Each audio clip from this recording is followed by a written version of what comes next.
Hey, hey, hey, it's your girl. It's Crystal, the six figure anthology strategist, the book business specialist.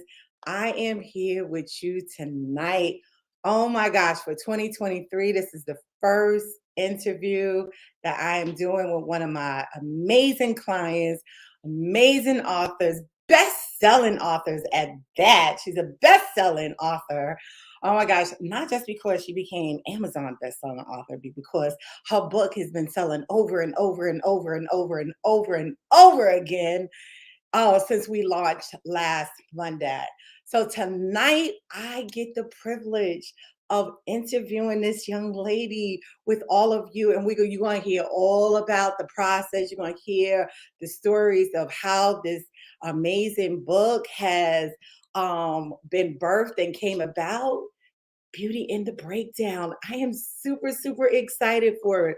So just sit tight as I bring Miss D. Manuel Cloud, the best-selling author of Beauty in the Breakdown, forward. All right. So just give me a minute, okay? Hold tight, everybody. We are super.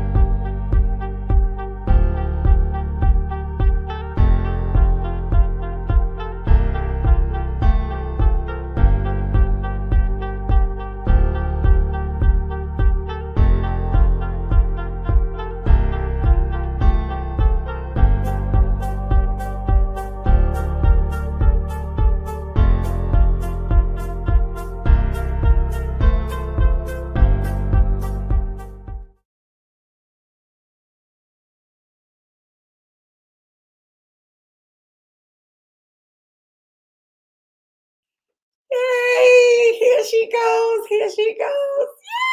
Yay! Come on. Can you hear me okay? Yes, we can hear you. Awesome. Thank you. I got lipstick on my teeth. Is my wig on straight? No, you straight. You straight, boy. You straight. You are so straight. Yes, you are. Yes, you are. Oh my goodness. D. Manuel Cloud. Oh my gosh. We are here. We are finally here at the virtual book launch of with a Beauty in the Breakdown. Oh my goodness. How are you feeling tonight? Before we jump into anything, how do you Nervous feel right now? I feel nervous. Nervous. I love it. I love it. I love it. I love it. So tonight, as I said, this is the virtual book launch of Beauty in the Breakdown. With we're going to have just a candid conversation, celebration of this amazing book that had been launched since Monday. I mean, we're going to get on into all of that. But before we get started, I just want to tell you a little bit about Dee, and then she's going to be able to come on in and just talk a bit about herself as well. So Dee is actually the CEO of the Intentional Living Academy. She's a two-time survivor and recovering strategist, and she helps breast cancer survivors move past the fear, trauma, and suffering of breast cancer to creating the life of peace, joy, and fulfillment so they can truly thrive. And I love that, Dee. I absolutely love that. So let's get into this conversation tonight about Let's do it. breakdown. So tell the people where you coming in from. Let's talk about that. Where you chiming in from? Where you coming in from? From the H. That's Houston, Texas, to those who don't know. Okay. All right. And before we get started, everybody that's on, so just so you know, we are streaming live with StreamYard.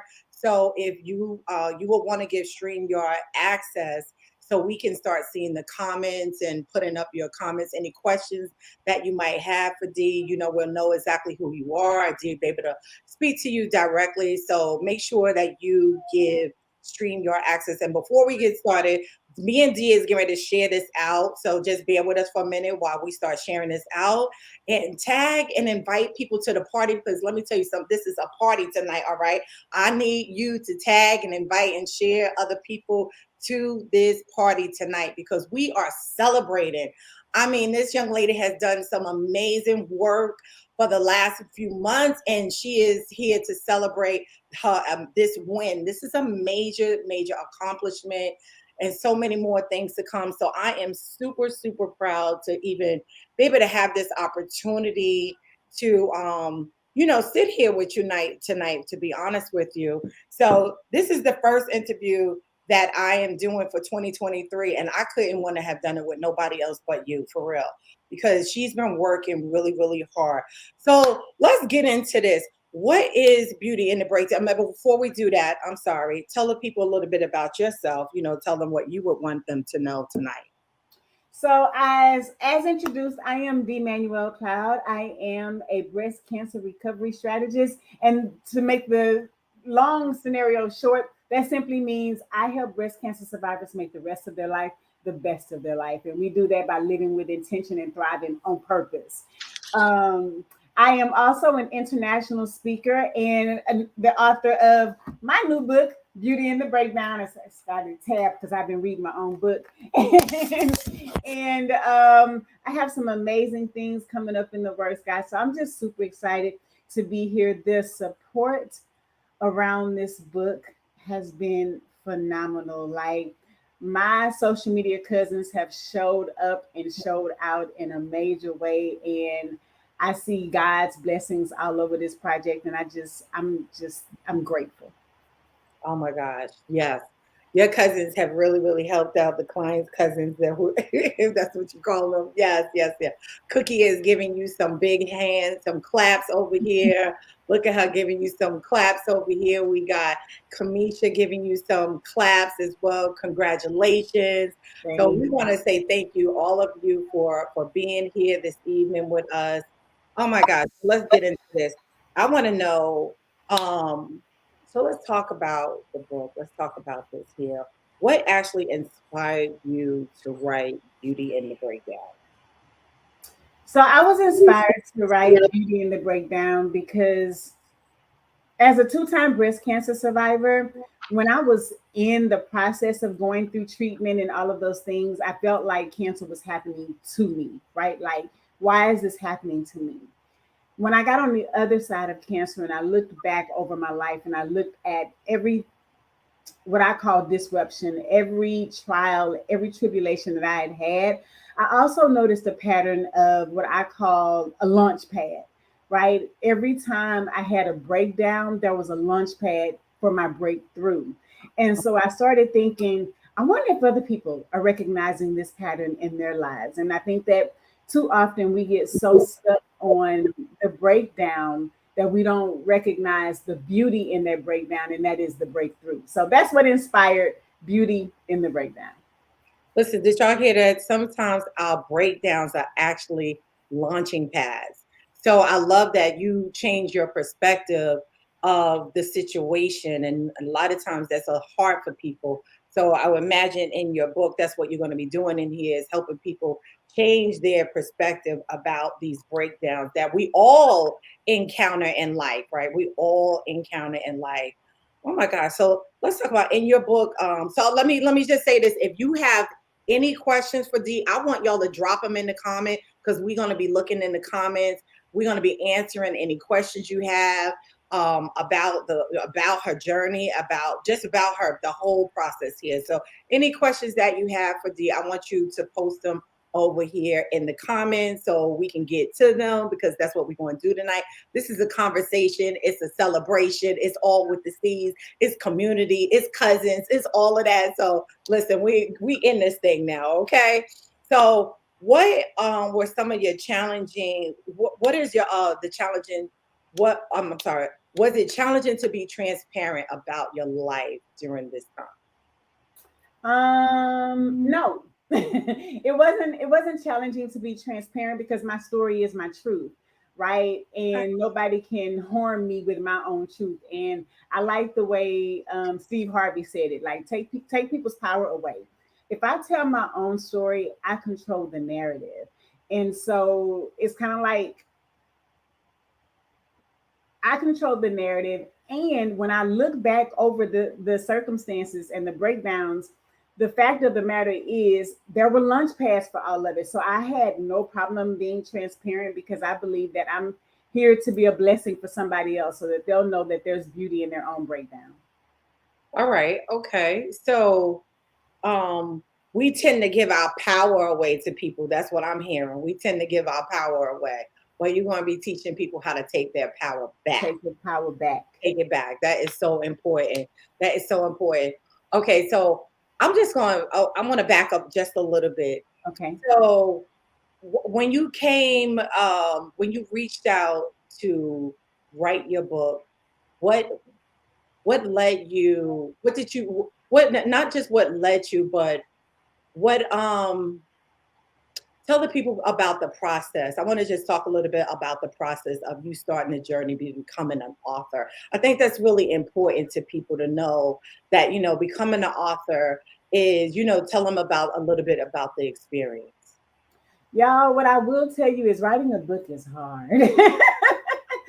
I thought that because I set the intention that I wanted to write a book that I would just sit down and the floodgates would open and everything would come pouring out and it would just be amazing.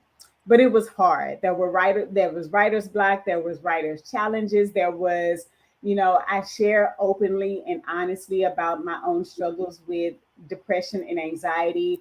I had a really bad depressive episode in the midst of writing this book. Crystal knows about that, and it was challenging. But I think the thing that kept me going was if I can reach just one woman with this book, and one woman, it changes the trajectory of her life, and she starts to realize her own launch pad patterns in her own life, then that's what kept me going. Like somebody is going to be blessed. It might not be a lot of bodies, but it will be somebody. Somebody will be blessed by this book. Okay, so we actually have Rochelle Jacobs that asked, what was the first thing you did to reclaim your power? That's a great question. The first thing that is a great question. Thank Rochelle, right? Mm-hmm. Thank you, Rochelle. So the first thing I did to reclaim my power is recognize that the people who had comments and judgments didn't really have any power over me. Like it was like one day it just finally clicked. Like all of the people that I'm worried about what they're going to say about me don't really have any power in my life. They don't pay my mortgage. They don't pay my car note. They're not putting food on the table. And it really was that mindset that was just kind of like, wait, like they can't stop anything with their judgments, with their comments. And that was the aha moment that I have, my own epiphany, if you will.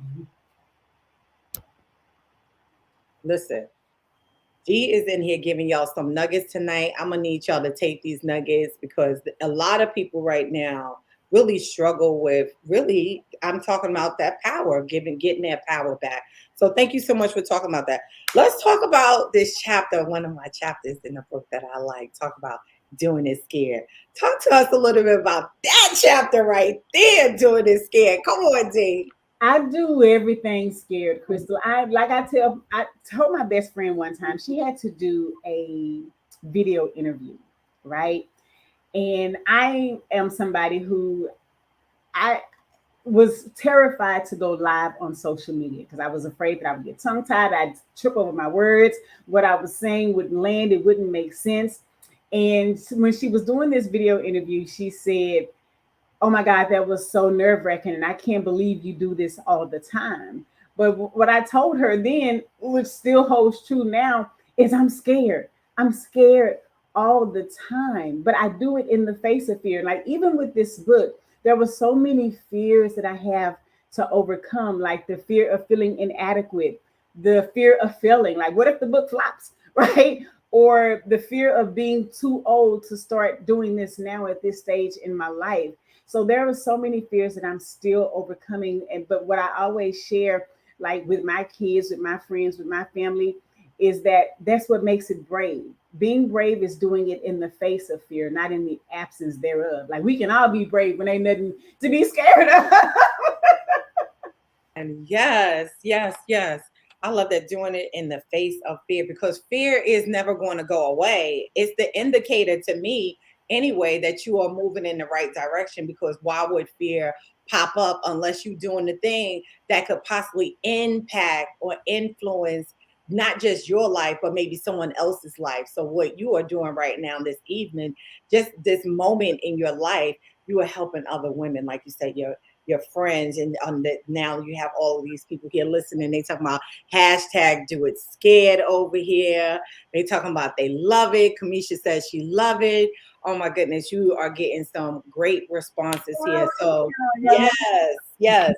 What? So let's talk about what fears did you overcome during the journey of writing the book? Just the fear of feeling inadequate, right? Because one of the things that I was sharing with my wife and my best friend, I'm like, I don't profess to be an amazing writer. I'm just a chick that has something to say that I believe will bless somebody, right?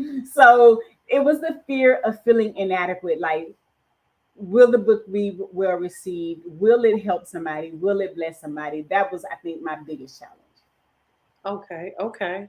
And I think a lot of people struggle with that. I know when I wrote my first book, that was one of the fears. Was it going to be received? What are people going to think about me? And I think a lot of people struggle with that. So tonight, you actually being open and honest about that, a lot of people, you're going to be helping a lot of people, because there's so many people that want to tell their stories, but just so afraid of putting it out there on paper, because it's like once it's on paper, it's real, and it is. It's real. Absolutely. And you can't take it back, right? You can't take it back. But I posted on my social media account one day last week when the book launched. I did it. I did it scared. I did it feeling inadequate. I did it being afraid of failing. I did it feeling like I was too old to do it. But the point is, I did it. And so that's the message that I want to share with anybody listening tonight. Like, whatever that idea is that you're sitting on, like, God wouldn't have given you that idea if you couldn't bring it to fruition. Like, Mm. so, like, go for it. Take the first step. And then if you don't know the next step to take, that's when I just get silent. I get silent and I be still, and I'm like, okay, God, what do you want me to do next? Right? It's in that silence that you'll find your answers. But take the first step and do it scared. Okay, so I'm just going to apologize in advance because there is some technical difficulties here. Because you know what, when you're doing great and amazing things, it's always got to be something with it, right? And I'm just going to keep it real on this is on my show on what it is that of what we're doing here tonight. And these are some of the things that is talking about that you have to push through. Because I mean, when you showing up and you get ready to end people's lives, let me just say this, things like this happen. So we want to just equip our people. But Sharon Johnson Rowley is asking you, why now? Why? Oh, that's a great question, Sharon. Why now? Because I finally built up the bravado to think, oh wow, I really can write a book, right? Like, before then, I think I let the voices of the naysayers, that's another chapter in the book, shameless plug, but I let the voices of the naysayers play loudly in my head for a very long time about what I was capable of. And those are voices that started even as I was a child, right? With people saying, oh, I remember having an aunt say, and I wrote about this in the book, having an aunt say about me that I would never accomplish anything, that I would just be somebody who would have a whole bunch of babies, right? And so it was all of those voices that were playing loudly in my head that made me play small. Another chapter in the book, shameless plug, but no more shrinking and no more playing it small. So that's why now.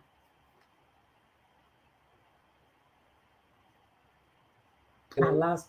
There she goes. Beautyinthebreakdownbook.com and get your copy right now tonight, because this book is powerful. Okay, it's small but powerful. Okay, Big things and I come in little love that pieces. about it. Small and powerful, fully loaded. So let's talk about this chapter right here that I like as well. Hurting others won't heal us. And how many of you can identify like not wanting, struggling with the healing part? So talk to us about this chapter right here. Hurting others won't heal us. So in the in the book, I talk about how mean and horrible I was to my older sister, because I was jealous of her relationship with my mom.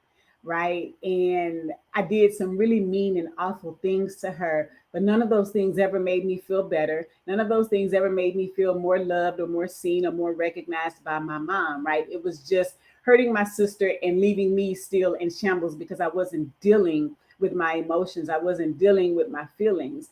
And even as I got older, because that was when I was a teenager, but even as I got older, right, just being in relationships, if somebody hurts you, our for many of us, our first inclination is to hurt them back.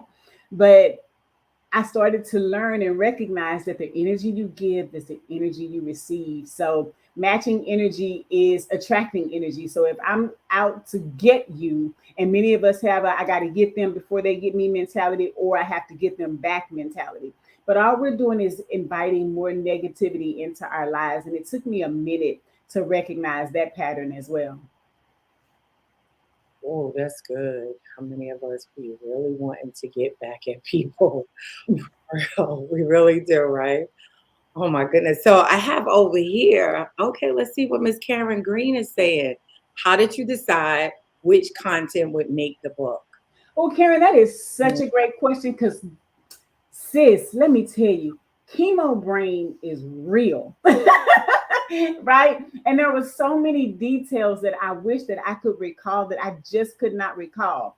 And then when I was listening over this past weekend, I was listening to old school music with my girlfriends and music. I'll tell anybody if you're struggling to recall some significant times in your life, put on some old school music from that time. It'll just have it all flooding back to you.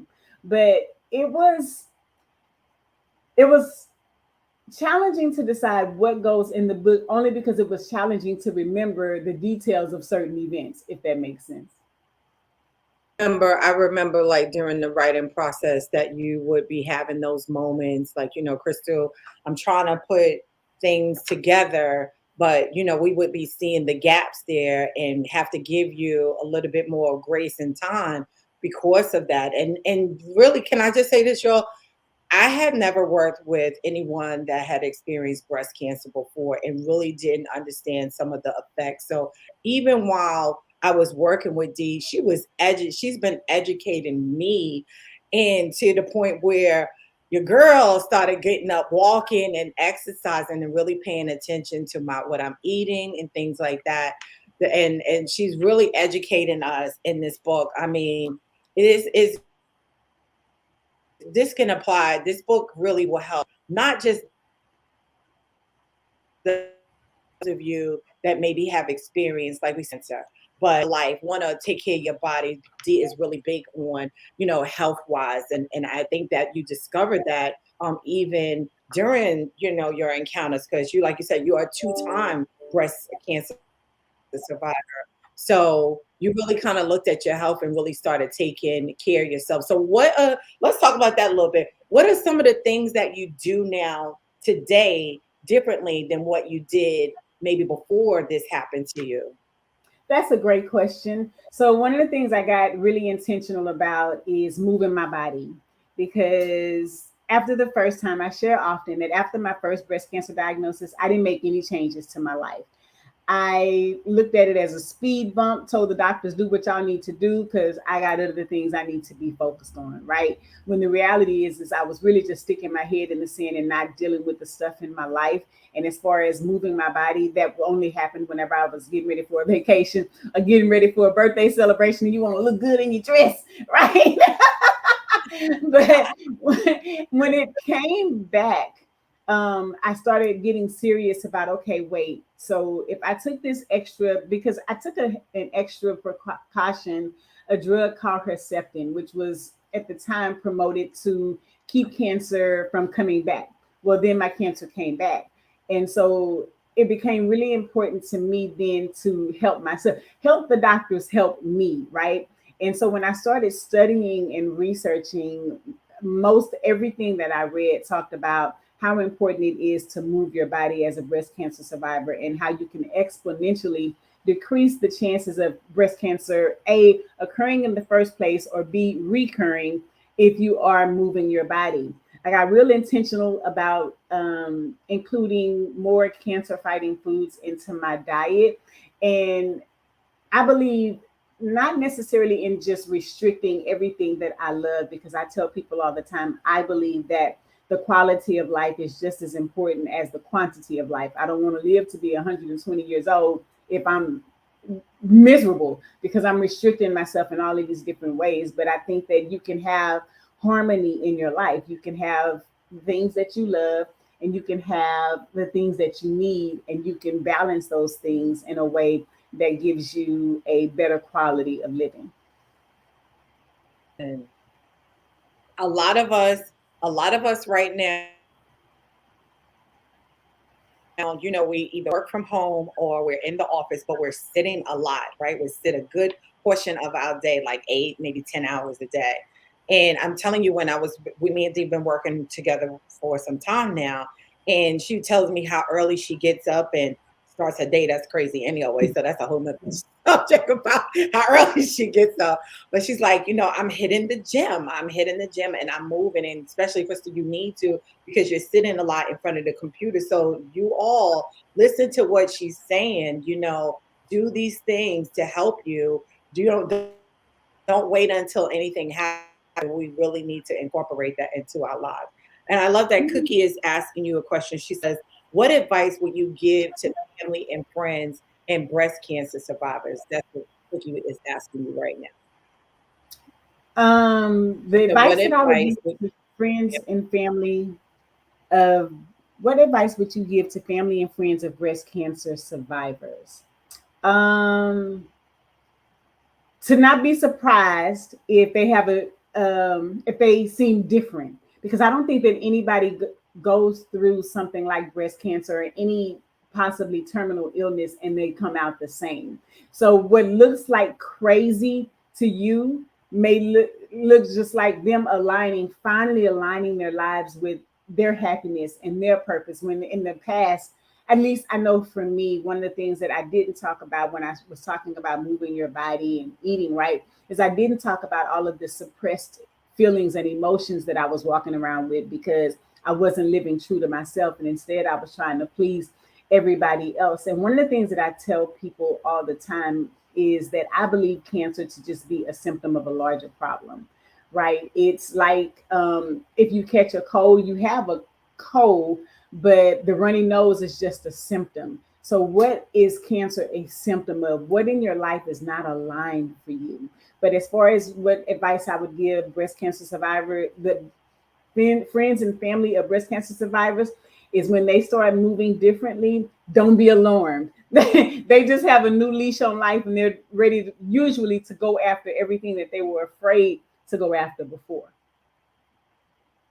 The questions that I was going to ask you when you say some of the things that they do differently, and what you're saying, this situation here you more bold. It made you more, it sounded like really more outgoing. And you was like, you know what? I'm going to do everything, as we say, like have a bucket list. No, I'm not gonna I'm not even waiting. I'm just gonna do them all right now.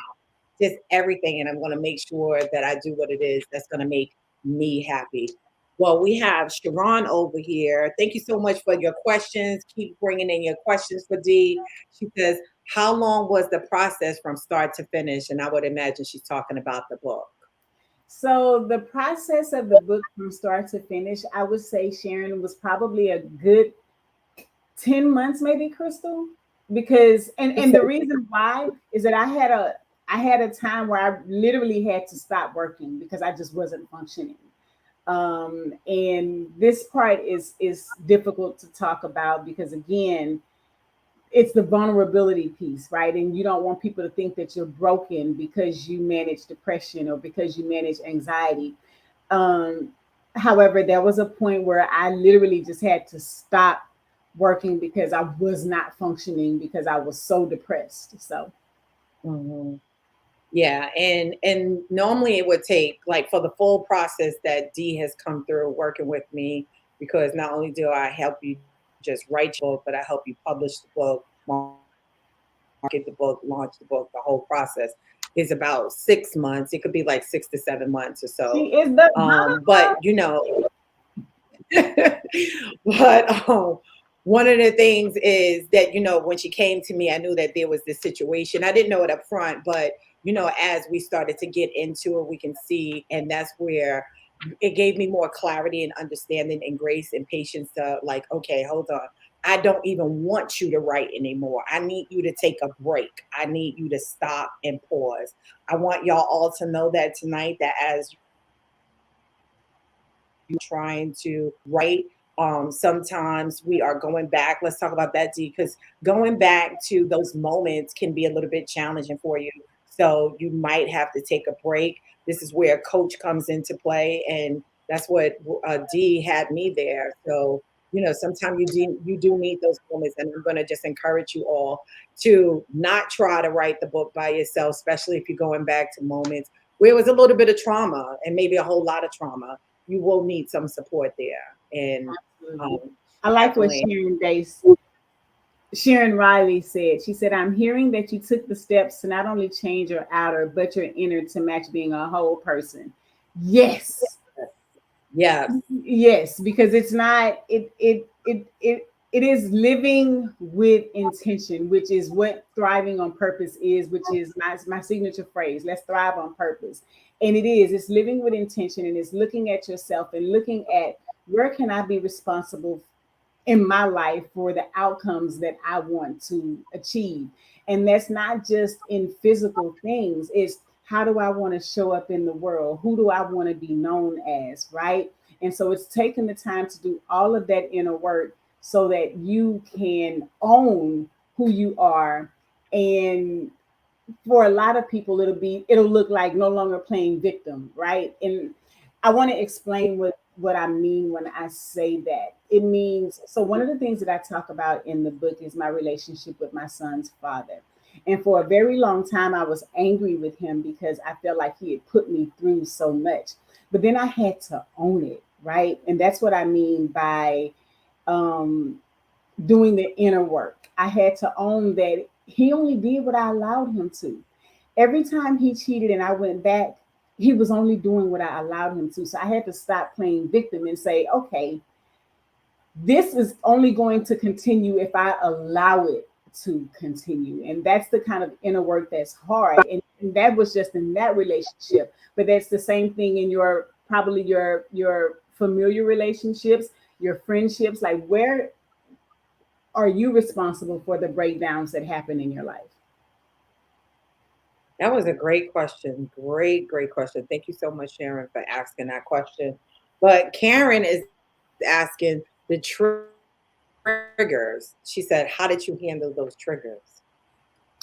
Prayer and meditation. Whenever I found myself triggered, I really would just get somewhere and get silent and ask God, okay, what are you trying to teach me? What is it you want me to learn in this moment? Because I believe it's all about the lesson. Every breakdown has a lesson attached to it. I truly believe that. Mm-hmm. So, what motivated you the most during this journey of, writing your book, and not even just writing your book, just the whole journey of, going through breast cancer and leading up to this very moment right here? What was some of your motivations? So I have a great family that is so super supportive, and everything that I do with my son and my daughter in mind, right? Like, I want them to look at me and say, "Mommy did this, so I know I can do it," right? Or I want them to look at me and say, "Mommy did this, and I'm inspired to go after the things that I want to go after now." So everything that I do with my babies in mind, even though they're not babies anymore. But that's even how I got into real estate. Like, after being a two-time breast cancer survivor, I was uninsurable. So I got into real estate so that I could build an empire and leave a legacy for my kids. Like, everything that I do with them in mind and my spouse in mind. Okay, and she says, Karen says, I got triggered from the outline of my book. I had to step back. So your answers help a lot. Oh, Okay. absolutely. And so one of the things that Crystal just shared is just how I had to take a step back. In the book, I talk about my childhood molestation, right? that was triggering for me because it was something that we never even addressed when I was a child and it happened. We didn't address it until I was a whole ASS adult, you know? And so it did. I had to take a step back and be like, you know what? That moment happened. It doesn't define me. I'm still popping, right? And once I owned that it couldn't touch me anymore, right? And I got the lesson from it, and the lesson for me is that it doesn't devalue me. And hopefully, what the person that hurt me, hopefully they got a lesson out of it too, right? That's my prayer anyway. Mm. So I want to talk. I want to actually address this here in the book. I'm telling you, this book right here. Did everybody get that book? I need you to go right now to beautyinthebreakdownbook.com and order your copy today. Please order your copy. Your support is greatly appreciated. Yes, make sure you are supporting Dee. Once again, share the broadcast, invite somebody, tag somebody that you might know that might need to be hearing this conversation. She's being very transparent, very authentic here, and even very vulnerable. Okay, so it's right here on the screen, but I will put up the website again. It's right here, Beauty in the Breakdown Book. Why didn't it came through? Why didn't it came through and put it in the chat? Yes, come on. Thank you so much, Ray, for putting that through. Yes, thank you so much. But I want to talk to you a little bit, just a little tap on the intro of the book. Can you just talk about this comment right here? Now, this is what I'm telling y'all. Y'all gotta get this book. This book right here. I said, no, she did. And when we got the manuscript and we were just the intro, I said, oh, this is gonna be good. This is gonna be so good. Because I know there's so many of them that could probably say, yeah. So you want to talk to them about that intro, that first sentence in the intro? What did it say, Crystal? It says, I hate self-help books. I'm gonna just leave right there. Talk to us about that, because there's so many people that feel like that. I hate self-help books. Because that's how I truly felt. Like every time I would try to read a book that was not fiction, I would get bored and I would want to fall asleep. And so I would never finish the book. When my son was in school, we had this thing where you could abandon a book, right? You had to read. But if you started reading a book and you got a few pages in and you didn't like the book, you could abandon the book. Well, I was abandoning self-help books left and right. But then I finally figured out that self-help books, it's like shoe shopping, right? So you go out, you find a pair of shoes, and they're cute, but they hurt your feet, right? So that's not the shoe for you. There is another shoe that's going to be a little bit more comfortable for you, that's going to be a little bit cuter on you, and that's going to be the shoe that's for you. Same thing with books. This book wasn't necessarily for me, but this book over here really spoke to my spirit. Something about the author aligns with me, and it's going to be the book for you. Okay, you went out a little bit at the end, but I heard of the shoe shopping. Now, ladies,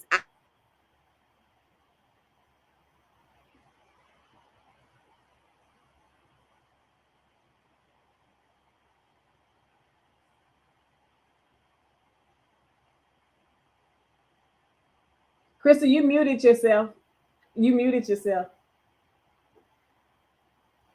Oh, I'm telling you. What I was saying, ladies, you want to find the shoe, which is the book, the self-help that's for you. I thought that was so great. That was so great. When she opened up and we got this manuscript and it said, I hate self-help books, I said, oh, this is going to be a good one right here. It's going to be a good one right here. So wait, somebody asked the question, and I'm gonna put this one up for you so you can see it. Rochelle asks, for your sexual molestation breakthrough, did you see a therapist? Yes, but not until much later in life. Like much later. In my 40s before I saw somebody.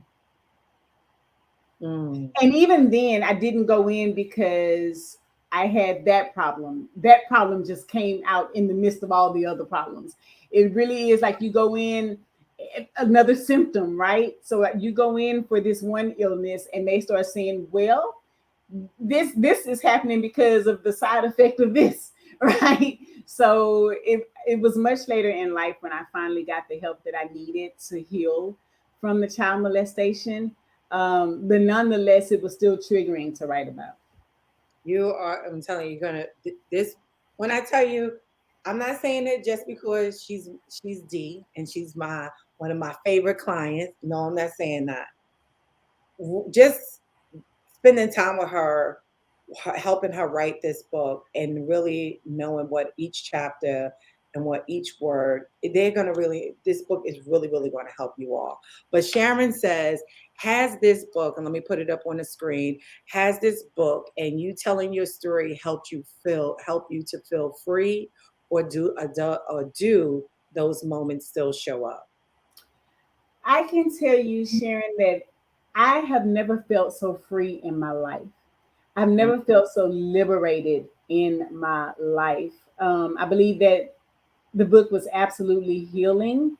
Um, and doing the inner work to really, like I said, own my part in everything in my life, no longer playing victim, taking my power back. That's what caused me to feel liberated and free. Mm. Once again, it goes back to taking your power back, because when we go through things, that's when we give our power over to the situation or to the person. So thank you so much for that. Well, I want to ask you I have this other question here for you. What three tips would you offer to those seeking peace in the midst of disruption? So, first, like I said earlier, I would look for the lesson because there is a lesson attached to every single breakdown. No matter what, I remember I was having a hard time writing, and I remember sitting and meditating and going, why is this so hard for me? And I swear I heard so clearly God say, because you think nothing you do is ever good enough, right? So that was the lesson for me, is that stop, watch how I handle myself. As one of my friends always says to me, watch how I handle myself was the lesson for me. Secondly, apply the lesson, right? Because this is no good to learn the lesson if we're not going to apply it. So I would look at, like, I believe that that looks like change usually. Whenever there's a lesson from the breakdown, there's a change that has to come with it. And a lot of times we shy away from change because change can be hard, change can be scary. We don't know what's on the other side. Um, I'm not going to try to do my Anais Nin quote because I'm going to mess it up like I always do. But what I will say is that everything that I've learned, that everything that I'm ever seeking has always been on the other side of that fear. And so, for one, look for the lesson. Two, apply the lesson. And last, be graceful with yourself, right? Mm. Like, that's one of the things that I'm still learning because I want things to look a certain way, be a certain way. I want not necessarily perfection, but darn near close to it, right? But it leaves you, it will put that thinking, which was one of the things that I had to battle in writing this book, will leave you on a merry-go-round where you never get off because you will forever be tweaking and messing with it and this and that and the third. So it's really giving yourself grace and saying, you know what,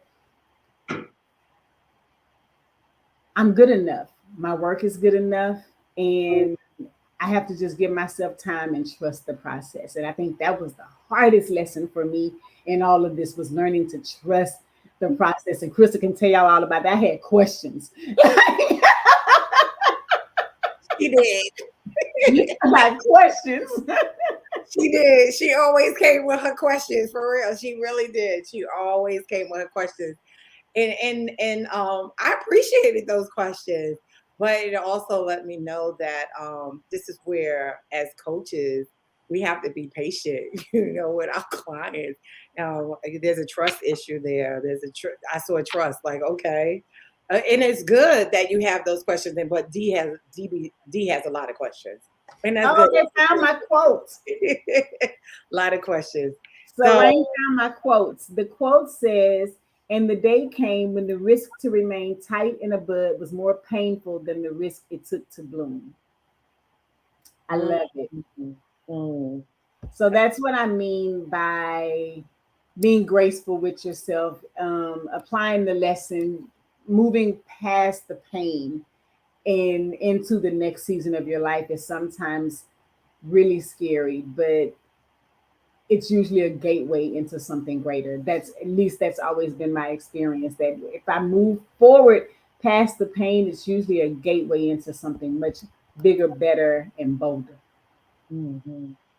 Well, you surely did it when you wrote this book. You came in, you were, like a lot apprehensive, A but lot of apprehension. a lot of apprehensive. Um, Apprehension is what I was trying to say, but yeah. so she pushed through that. She worked through it. Sharon asks Crystal, as a coach, how does it feel? What's she say?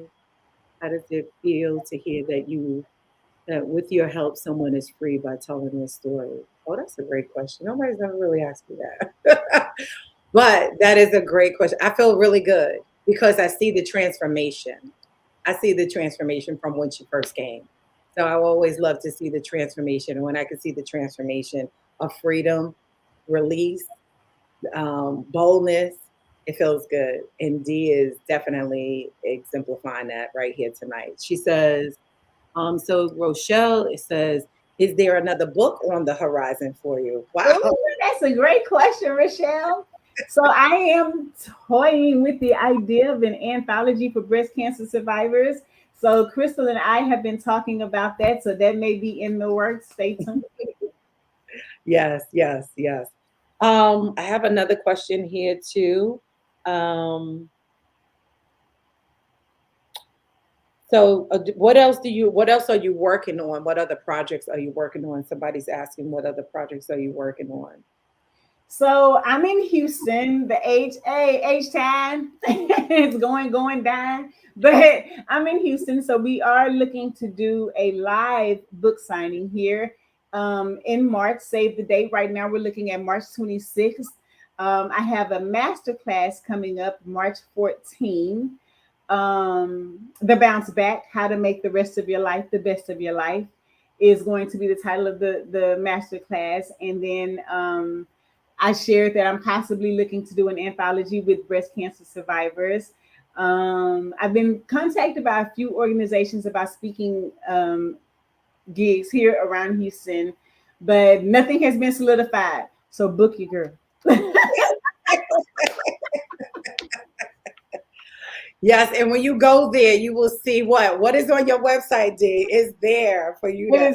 You can go to beautyinthebreakdownbook.com, my fabulous website built by my fabulous book coach. Like she really did over deliver on this project. But on their website, you can also book me for speaking engagements as well and see my speakers reel in the whole nine, all on one stop shopping.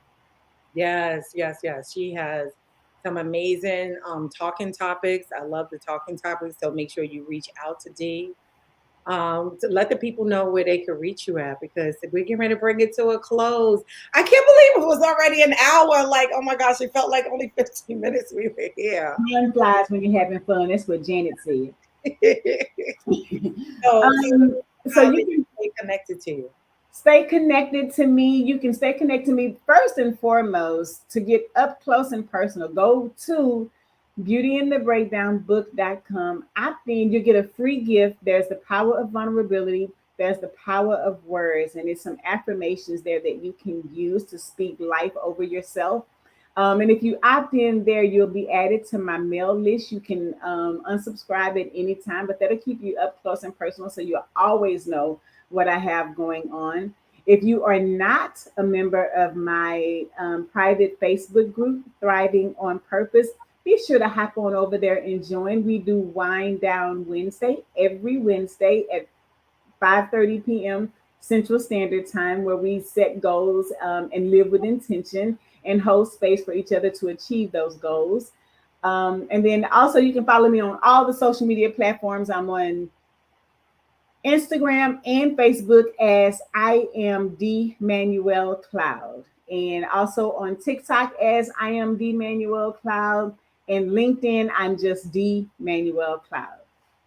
Oh my gosh, this has been amazing. This has been it went by too fast, but we do have to wrap it up.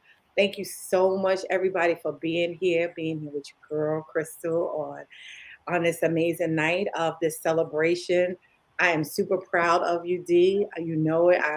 Oh my gosh, I'm truly am super proud of her because I've seen her push through. I've seen that push through. So just to see these last few months, how she just came through like fire. It was like she just got her fire back in her. And I was like, yes. So to see the success that you have, and let's talk about before we leave. Let's talk a little bit about the success of the book in the last week. Can we just talk about that real quick? Yes, Let's let's do a little bit of that right there. So I'm not real good at tooting my own horn. Go ahead. However, however, y'all, again, my social media cousins showed up and showed out, and I've lost count. I think we're up to 118 books sold in less than a week. So thank you guys so much for your support. I cannot thank you enough. There are not enough words in the dictionary to express how grateful and thankful I am. Thank y'all so much. And if you haven't gotten the book, please go get that. Yes, because tell them what someone is going to be receiving through their Oh purchase. my God, yes, I Yes, forgot about are you talking about the partnership? yes, yes, yes. So, oh my God, y'all, one of the amazing things that came out of this, so y'all know I ain't got good sense, right? So I got on social media and I posted that when I sold 100 books, I was gonna gift myself with some new harp because the sister could use some new harp. And when I did that, this amazing woman, Crystal Craven, sent me a DM and said, "Hey, Queen, when you reach your goal, I want to gift you with a custom unit." Well, I believe that we're all blessed to be a blessing. And I thought, I wish somebody would have done something like that for me when I was going through treatment. And so I decided I couldn't keep all that deliciousness to myself.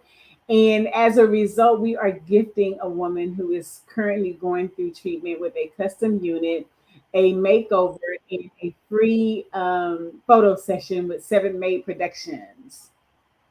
Now, if that isn't beautiful, I don't know what to say. I mean, this is what's come out of this book project for her. And can I just leave y'all with this? Let me just leave you all with this. Dee has done exceeding what numbers that a normal average author doesn't. Do you know that the average author in a lifetime only sells 250 books? Only 250 books, and right now she has it at 118. I need y'all to help her hit that goal of 200 by the end of this week, and we know that we can do this. We know that we can achieve it. So once again, share this broadcast. I don't care if you come on and watch the replay, tag someone, share this out with someone, because you never know what people are dealing with. So Hey, I want to go on record and say, if we hit 200 by the end of the week, we're going to bless another sister. Like, I feel like we can bless another sister with another custom unit, another makeover, another photo session. If we hit another 100, if we hit 200 by the end of this week, I'm claiming that. come on. So be a part of this. Be a part of this amazing purpose and mission. So thank you so much for everyone being on. You want to last time for, I see we got some new people that just hopped in. Give them your information one more time, how they can stay in contact with you, where they can go to order the book and everything. Just let them know, D. As you see on the screen here, you can go and order the book at beautyinthebreakdownbook.com. And while you're over there, please opt into the freebies, the power of words and the power of vulnerability. Those are really good affirmations. Just about, I know that a lot, especially, and I'm not excluding anyone, but especially for Black women, I know that we have a hard time being vulnerable sometimes because we're protecting our heart and we're protecting our space. So I think that power of vulnerability is a great free gift to opt into. And then you can find me on all the social media platforms. I am on Facebook and Instagram as I am D Manuel Cloud. I'm also on TikTok as I am D Manuel Cloud. And on LinkedIn, I am just D Manuel Cloud. All right. Y'all heard it from her. Be a part of I like what Cookie Jones said. Be a part of the D movement. Yeah. Y'all be a part of the movement. We're out here blessing women. Like if you've never gone through anything as traumatic as breast cancer, for a lot of women, losing all of your hair is a really, really hard part of that journey. So to be able to bless a sister with a custom unit and a quality custom unit is a huge thing. And one of the things that I regret not doing when I was going through my treatment is I didn't memorialize it. And in hindsight, I wish I had, because to be able to now look from where I am now to where I came from, I would have loved to have been able to see that. And in the moment, I didn't think about that. So I love that we're going to help her memorialize her journey so that when she's on the other side of breast cancer, she can look at how far she's come. That's beautiful. That's beautiful. Well, thank you so much, everybody, for being a part of this amazing celebration here with Dee. I want to say thank you so much for allowing me to be a part of this. Once again, just go order the book right there at beautyinthebreakdownbook.com. And thank you so much for being a part of this evening with us. You can reach me, your girl, if you are looking to write your book, if you want to get your story out there at crystalcunningham.com. Set up a consultation and we can have a quick chat. I will talk to you all later. Until next time. And remember, there's beauty in the breakdown. Mm-hmm.